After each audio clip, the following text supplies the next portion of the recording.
Muito bem, tá aí então. Agora sim, agora vamos para o debate. Ô, Herbert, eu acho que nem no tempo da Rosane Collor ou da própria Tereza, né, Collor, houve tanto destaque. Tereza Collor? Sim, a Tereza Collor casada com o Pedro. Ah, tá. Tinha a história, né? Não tinha a história do FR, né? Então, eu acho que nem nessa época aí uma primeira-dama foi tão comentada como é o caso da senhora Rosângela aí, né?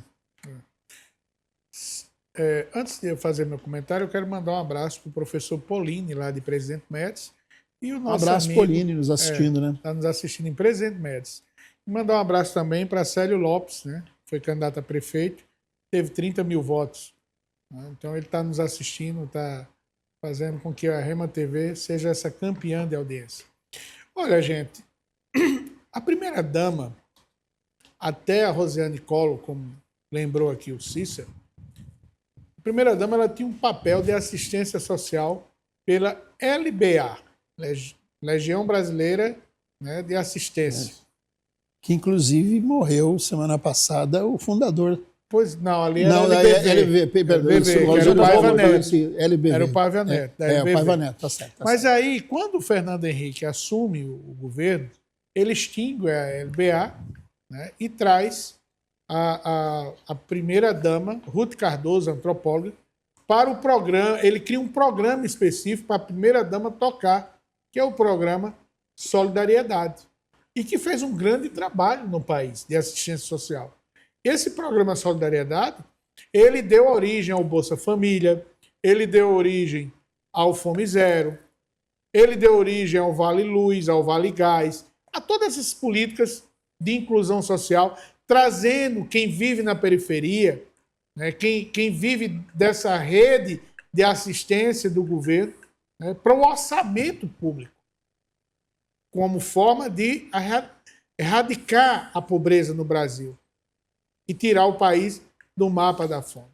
Então, o que a gente vê, essa ação do presidente Lula é para dar uma resposta à oposição que pergunta o tempo todo qual é o papel da primeira-dama, porque viaja ao lado do presidente Lula, participa de reuniões ao lado do presidente Lula, chegando a fazer, Samuel Costa, piadas, dizendo que o Lula tem uma dama de companhia, né, um acompanhante de idoso.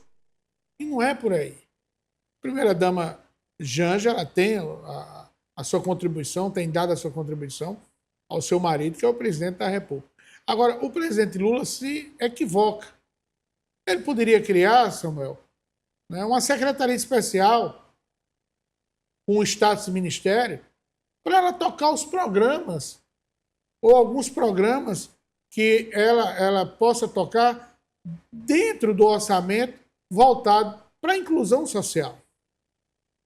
Seria muito melhor do que colocar todo o gabinete, todo o Palácio Planalto, todo o ministério à disposição da primeira-dama. Seria muito mais coerente ele dar uma função técnica remunerada, de primeiro escalão, que isso não seria nepotismo, que isso é comum as esposas dos políticos tocarem o setor social do governo, seja municipal, seja estadual e seja até mesmo federal. Trazer a primeira-dama para o papel que exercia antigamente de fazer política social. Muito bem. José Joaquim, sua vez agora. O Palácio Planalto virou a casa da mãe Joana. É a casa da mãe Joana. Ela usa todo o gabinete, entendeu? Ela viaja ao mundo, ela curte a vida doidado aí com o dinheiro do povo brasileiro, sem ter uma secretaria. E eu discordo do Herbert. Para mim, ela é uma cuidadora, Herbert. Ela é uma cuidadora do ancião. Ela é uma cuidadora. Janja, para mim, é uma cuidadora do ancião. Porque o que a gente vê, Lula faz o que ela quer e está levando o país, como é que ela está fazendo. Cada dia mais, o que Lula prometeu não faz, porque quem controla o ancião é ela, é a Janja. E você vê, ela roda. Qual é a agenda, qual é uma agenda positiva da primeira-dama Janja? De uma agenda. Você vê a primeira, Ruth Cardoso, veja a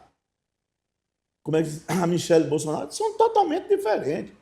A Janja, por favor, Samuel, Educação é princípio. Por que eu estou fazendo? Não, você já queria dar, a hora que você pega a minha fala e faz seu contraponto. Não, mas eu não estou fazendo nada. Entendeu? Não, porque toda hora você interrompe. Não. Você está sem argumento. Toda eu hora. estou na minha. Então o que a gente vê é o seguinte: a Janja, ela esbanja.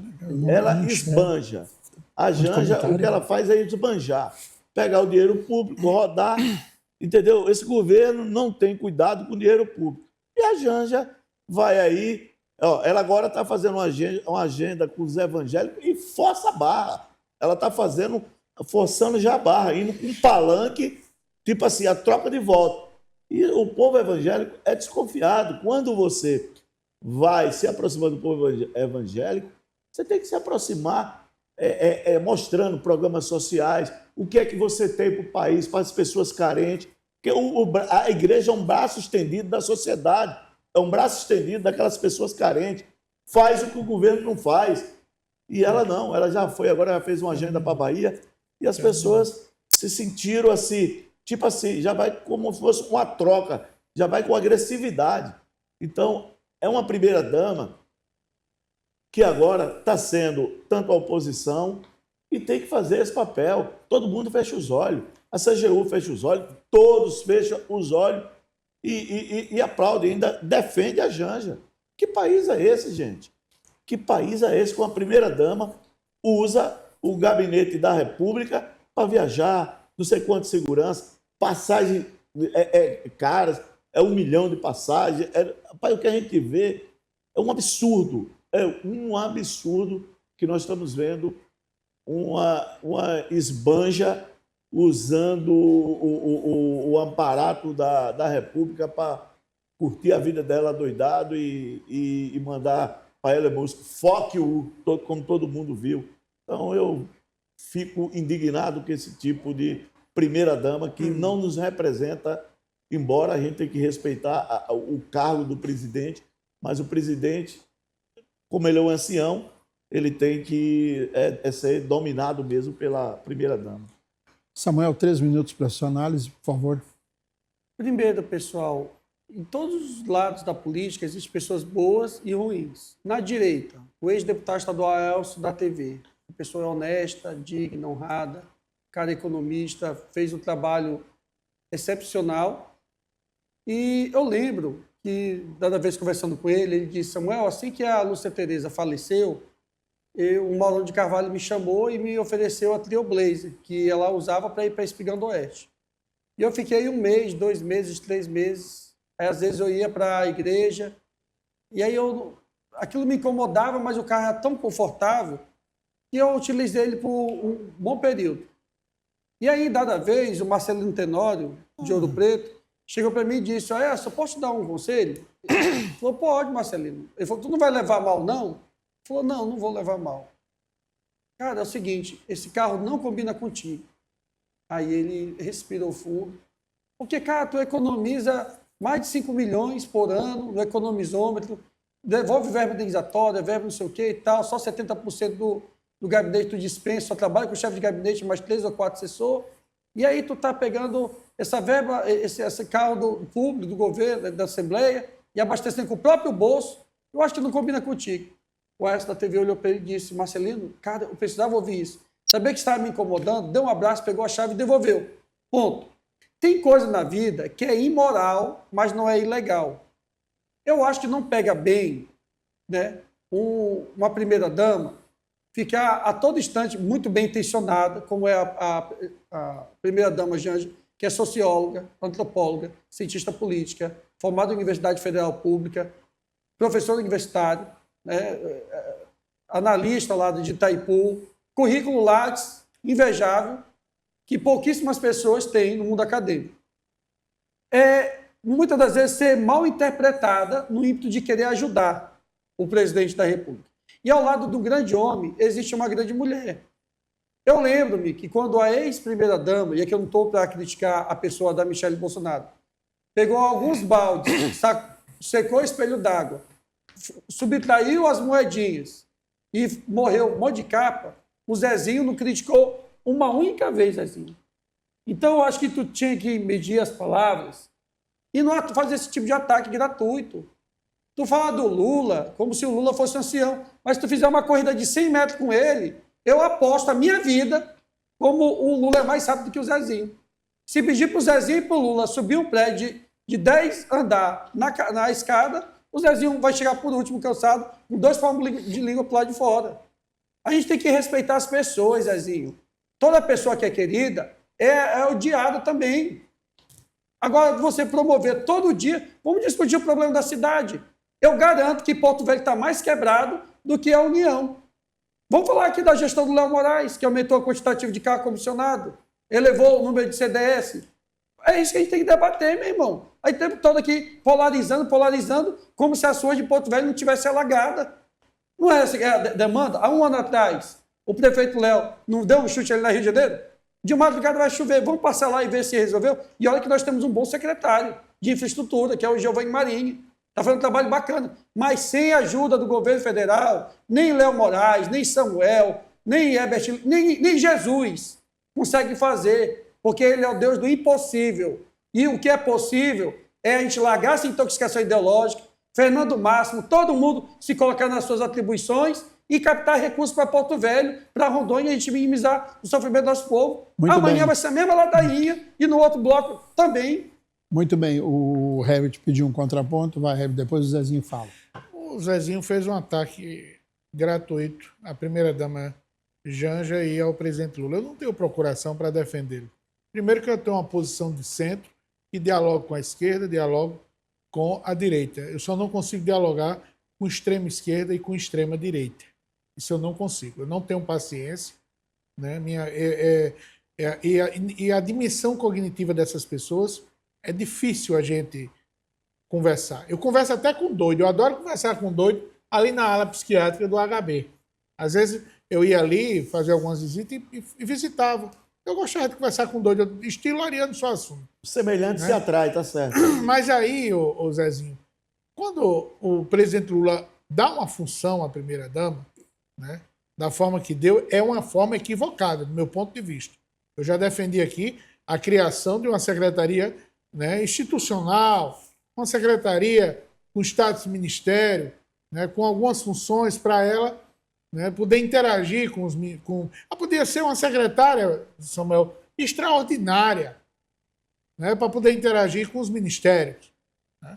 Agora, dizer, Zezinho, que uma primeira-dama não pode atuar nas igrejas, levando uma mensagem para aquelas pessoas que estão e fazem parte da rede de proteção, de assistência social de um governo brasileiro que procura trazer o pobre para o orçamento para combater a desigualdade social e diminuir o abismo social que existe entre os ricos e os pobres do nosso país.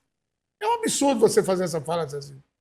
É você não amar as pessoas que estão lá na periferia, que acordam às 5 horas da manhã para pegar um ônibus, um transporte e servir a classe média alta e os ricos desse país.